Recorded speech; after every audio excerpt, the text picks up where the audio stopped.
Hello everyone and welcome back to my channel. Don't forget to like, share, and subscribe if you'd like. Today we're going to be talking about a variety of topics. We're going to briefly talk about hopefully briefly, I can go on a tangent. We're going to talk about the Diddy trial. We're going to talk about the LA riots and what's going on with ICE, immigration and the deployment of the troops. And we're also, the National Guard and I think the Marines now. And we're also going to be talking about our president. So let's get started. All right. So when Cassie filed her lawsuit in November of 2023, it's hard to believe it's been over a year now, but she filed her lawsuit. Within, I believe, 24 hours, Diddy settled, paid her whatever the X amount of dollars or millions of dollars were, and thought that was the end of that. Then CNN released the video showing Diddy doing what men should not do to women, or really people should not do to people, period. Then move forward to September of last year. Diddy gets arrested. Now we're here in June, and we're a few weeks into the Diddy trial. Now, when it first came out, or when Diddy was first, when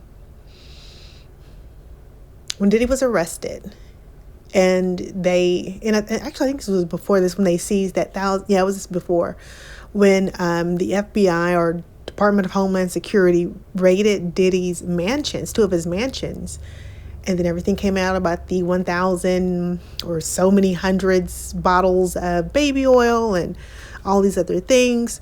I was very interested in knowing what in the heck was going on in Diddy's house.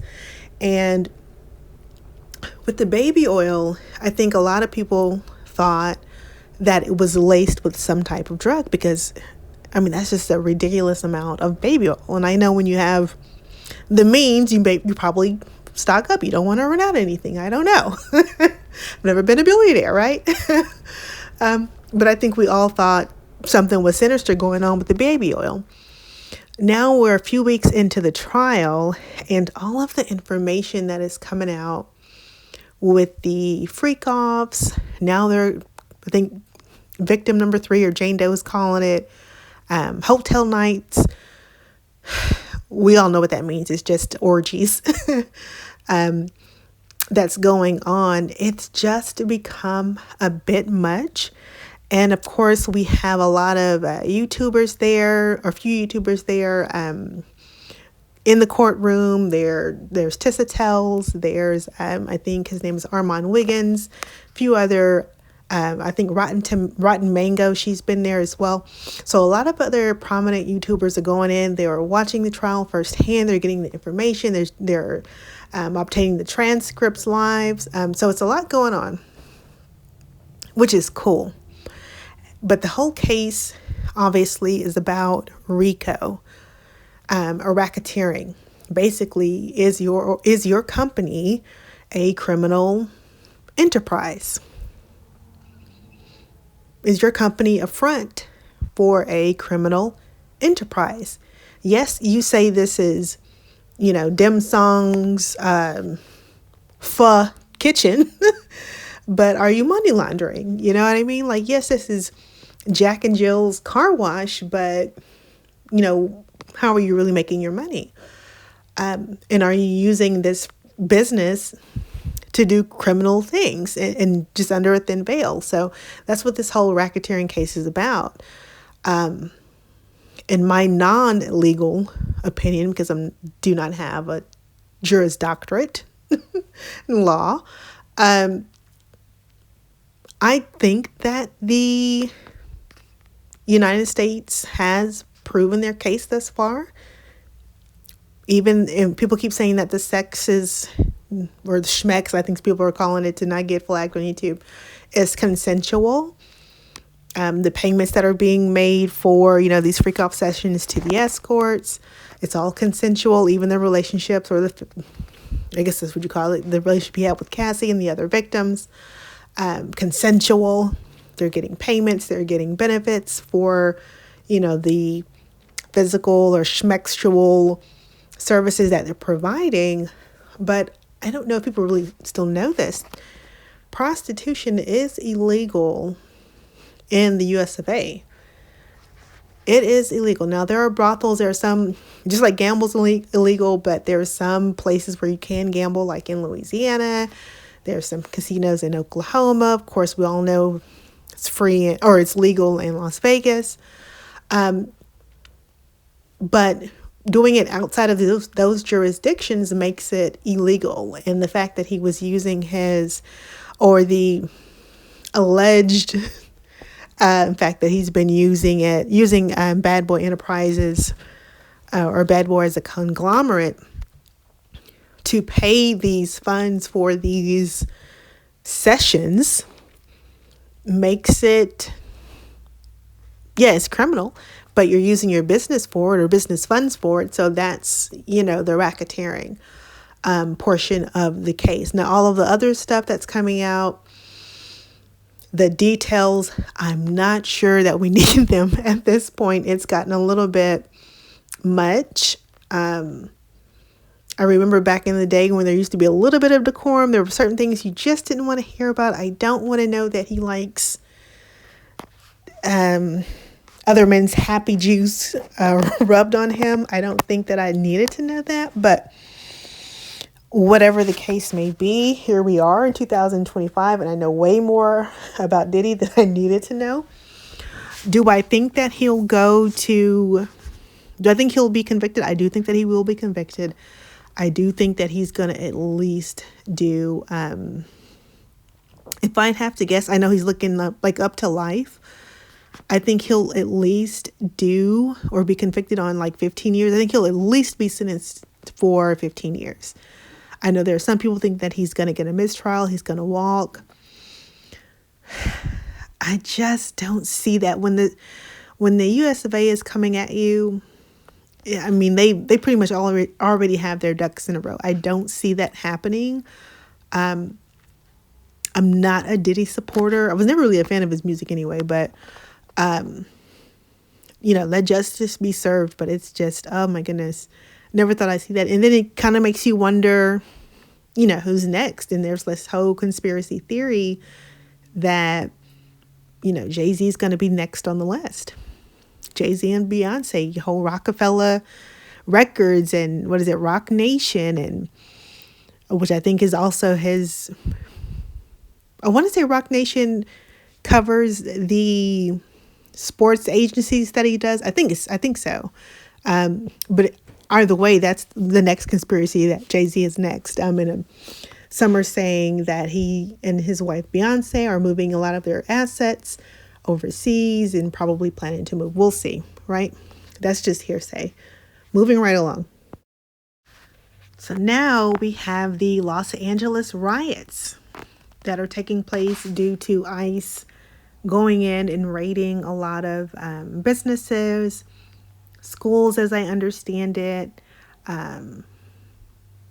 some farms as well. Just basically going in any place where they think there's going to be a large amount of immigrants. They're going in, they're handcuffing them, putting them on the bus, and they're deporting them. And that has been happening actually for quite some time and all over the nation.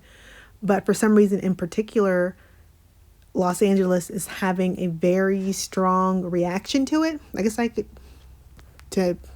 smooth, say a strong reaction to it.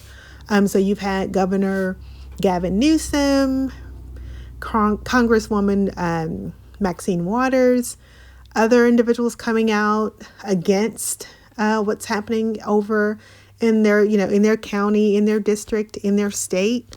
Definitely understand that. And then with that strong reaction, there were a lot of protesting that were going on.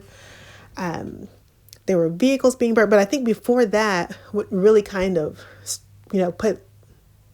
lit a match already on a fire or on a gas that I get so tongue twisted. What I think really lit it up was Trump sending over the National Guard and then the Marines. So now it's like a standoff in LA, in Los Angeles County. And that's pretty disheartening to hear, but I understand their reaction to it. If you're from the stories that I've heard, there have been individuals or illegal immigrants, if you will. Well, and I guess that's really what you call them politically, to be politically correct. In, Home Depot or in grocery stores, and all of a sudden here comes these agents and your loved ones getting handcuffed and they're being, your families are being torn apart and they're gone. And it's like, what's happening? As a human being, I totally get it. Because this is my father, this is my wife or my child or whomever. So I definitely understand the emotional aspect, but I do have to say that while I think the process could be better, I am someone who is a law-abiding citizen, so I empathize, but I also understand the law. And if you're in a place illegally, that you have to come in how everybody else comes in, you have to go through the proper channels, the proper paperwork. I don't know what all that entails, obviously, but you have to go through the process like everybody else does, to become a citizen, or get your green card and then be on your way to citizenship. So, I think the process could be better, because just somebody coming and snatching you up, just the sheer emotional terror that has to feel like, I understand that. So I think the process could be better, but I do understand that, unfortunately, or fortunately, however you, view it, the law is the law, and you kind of have to go to a place. When you go to a place, you have to abide by the rules. That's if you go to a restaurant, if you go to somebody else's house, if you go to on vacation to another country. You do have to, when in Rome, do as the Romans, So if you're in a country illegally and you get back deported to your country, that's almost should be expected, because you're in a place illegally. It's like, do the crime, do the time. If I leave my house and go rob a bank, I can't get mad if I go to jail, because it's like, well, I robbed the bank. It's like, yeah, well, I needed the money for, my mom's house was in foreclosure or whatever the case may be. But it's like, man, we still robbed the bank, and that's illegal.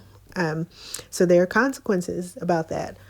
I do wish all of the families, I wish everyone, well. Hopefully they'll be able to go through the proper channels that they need to, so they can come back and be a part of their family, or if their family's I don't know how that's going to work out, but I definitely hate seeing families torn apart. I definitely hate seeing what feels like the nation, or at least larger portion of the cities, kind of Chicago, is protesting as well, for our cities to be torn apart, So that leads us into our president, Mr. Donald Trump. Now, I want to preface this by saying I aim to be as respectful as I possibly can to the office of the presidency. I don't know if I would say that I'm a patriot. I don't know what that means, but I am an American. As far as I can go back, my family's been born here, so definitely am American. Love being here.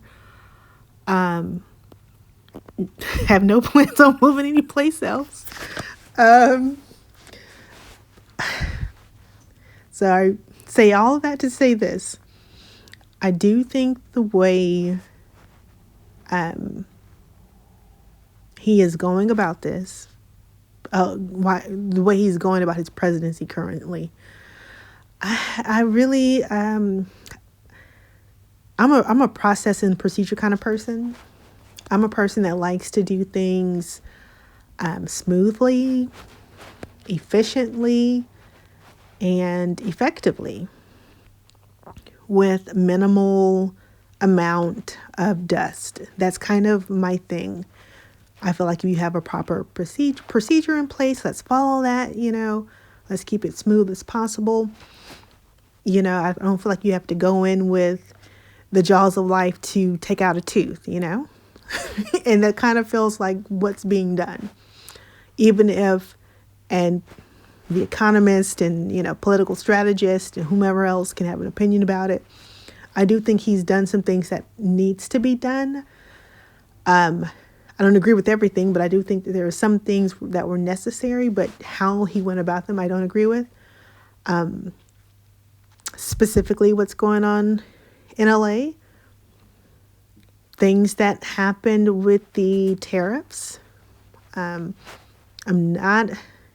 don't have any degrees in economics or world trade, and I have no type of, formal education on those things, but there are people on one side that's saying the tariffs were necessary, they had to happen. It was like a restructuring, a reorganization. I have not looked into it to be able to formulate an opinion. I don't like going, half-cocked and sounding like an ass. I just don't. If I don't know enough about something, I'm not going to speak on it. And there are some people saying it's terrible because it, of course, passes the cost off to the consumer, and we're already strapped for cash. We're already underemployed or unemployed. We're already, as my parents used to say growing up, we're already robbing Peter to pay Paul. Like the ends aren't meeting.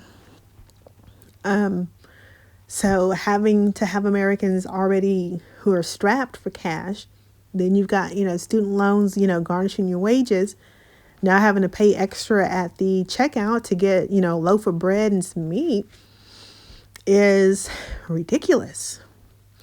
And I don't know how long the American people can go on, and not just in terms of the tariffs, but just period, with everything that's been going on. At some point, you have to figure out a way to do things that's less threatening or less damaging, if you will, to the people you say you serve. And again, I'm a processes kind of person, and he may just be the type of person that'll come in and say, let's just tear the whole house down and we'll rebuild it. You know what I mean?